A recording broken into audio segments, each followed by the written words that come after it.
I'm Ehsan Sani. I'm assistant professor in material science department, infectious disease initiative. My lab is located in Lake Nona, and you're always welcome to come over there and we discuss about possible future collaborations. So I have two roles right now. My main role is my job at UCF as assistant professor, and I'm also co-founder and CEO of a startup, Giant by System. I kind of started these two around the same time last year in the summer. So my lab is mainly focused on smart biomaterials and bioelectronics for therapeutic and also monitoring applications for personalized medicine. And the startup is mainly focused on fast and high throughput method for antimicrobial susceptibility testing and drug screening technology. So this is my first semester that I'm teaching. The course that I'm teaching is experimental techniques in material science, and you can see my contact information here. Some patents. There is another startup that came from my research during my PhD. Over here, some publications and awards. Just to give you a quick background about myself.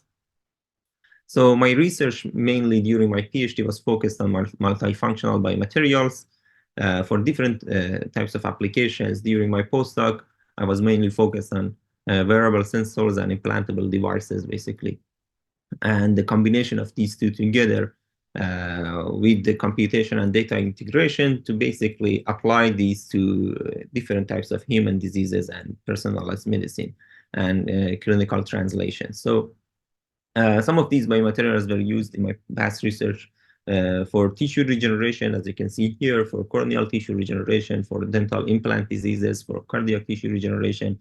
And during my postdoc, I also developed multiple different types of biomaterials that could be integrated into biosensors and be used for drug delivery and basically treatment of different types of chronic wounds. In my class right now, I'm trying to basically integrate some of these techniques and teach students how to basically use some of these techniques that I've been using throughout my career and see their real application in their real clinical settings, basically.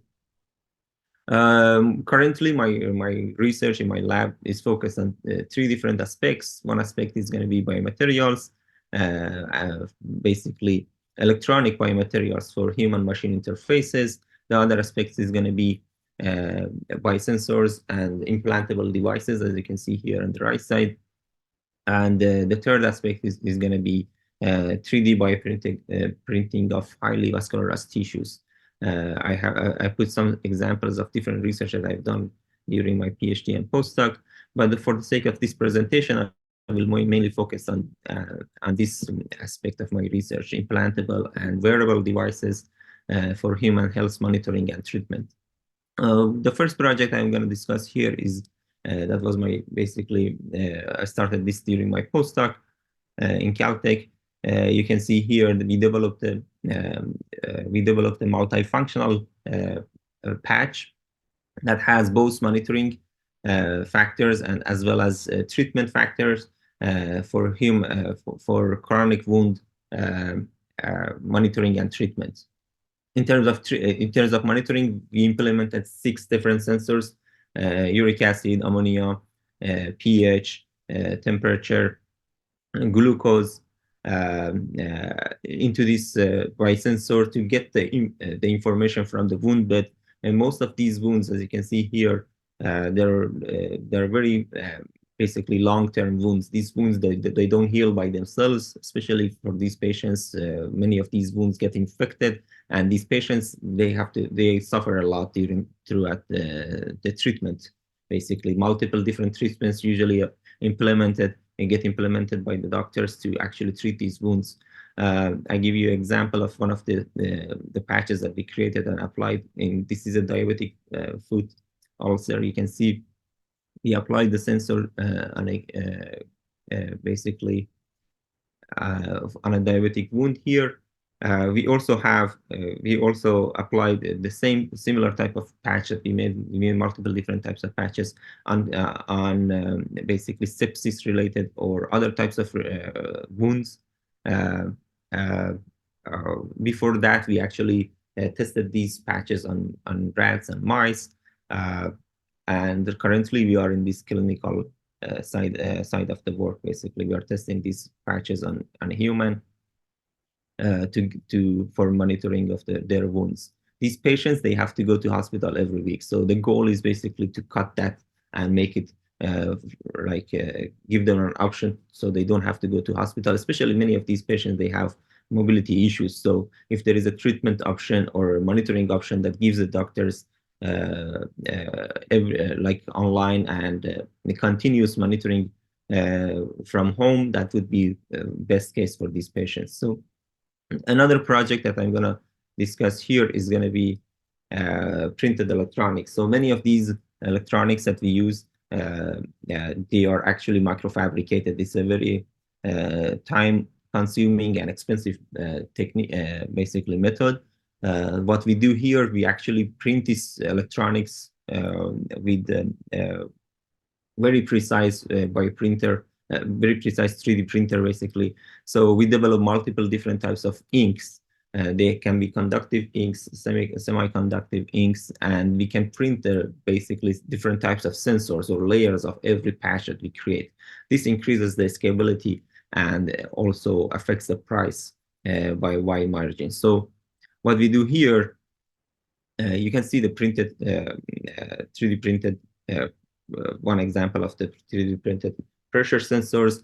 It's very scalable. We can create hundreds of them. We actually right now I'm actually talking to Henkel to basically for commercialization of these type of technologies. We had multiple talks, and we actually trying to develop some of these inks, conductive inks, and also provide them for the other researchers and also for industrial settings. So these sensors can be printed into multiple different layers. Each of them can do a different job, from energy storage to sensing to basically collecting for example, in the case of wound, we can collect wound fluid, which is very crucial for open wounds.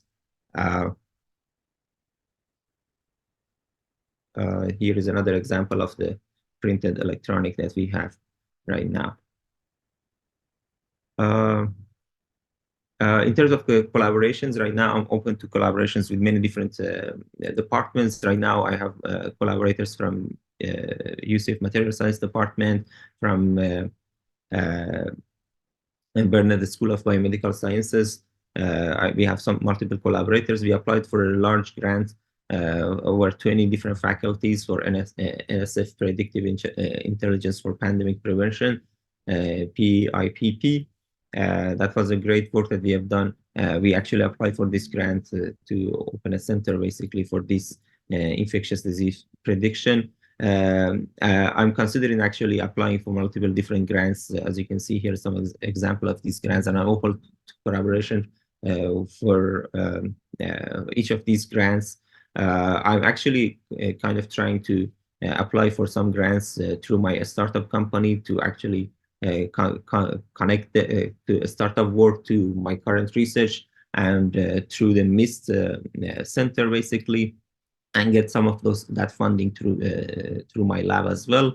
In addition to SBIR and STIR type of grant that we are applying right now, to basically make a connection between my current research and also the startup research. I had multiple collaborators. I was lucky to be able to collaborate with different researchers throughout my career, including during my postdoc in Caltech and UCLA. Right now, still I have the connections and continue working with them for different projects, especially particularly the wound projects that I mentioned. That's an ongoing project, and currently I got my first PhD students right now. I'm trying to define some new projects for that and for this student, and actually start working on the same direction of the research that I've done so far. With that, I'm open to any questions. and welcome you to actually contact me and we discuss more about the future collaborations.